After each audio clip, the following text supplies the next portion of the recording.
ગત તારીખ 14 પોલીસ સ્ટેશનમાં આઈપીસી કલમ 406, 420 અને જીપીઆઈડીની કલમ મુજબ ગુનો રજીસ્ટર કરવામાં આવે છે, જેમાં અનિલભાઈ ગોજ અને અરવિંદભાઈ ગોજની ધોરણસર અટક કરવામાં આવે છે.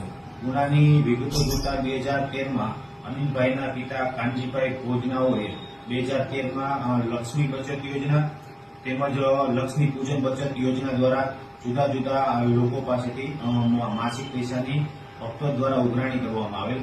એ જે પૈસાઓમાં એકઠા થઈ સમયાંતરે પાછા પણ 2017માં આ જે કાનજીભાઈ ગોજ એક્સપાયર થઈ જતા તેના બંને પુત્રો અરવિંદભાઈ અને અનિલભાઈએ લોકો પાસેથી બચતના યોજનાના પૈસાના કલેક્શનનું ચાલુ રાખેલ. ત્યારબાદ 2019 બાદ આ જે પાકતી મુદતે જે રૂપિયા આપવાના હોય તેમાં અરવિંદભાઈ અને અનિલભાઈએ હાથ ઊંચા કરી દીધેલા, જેથી અરજદારોને અસંતોષ થતા સૌપ્રથમ કતારગામ પોલીસ સ્ટેશનમાં પ્રાથમિક અરજી આપેલી.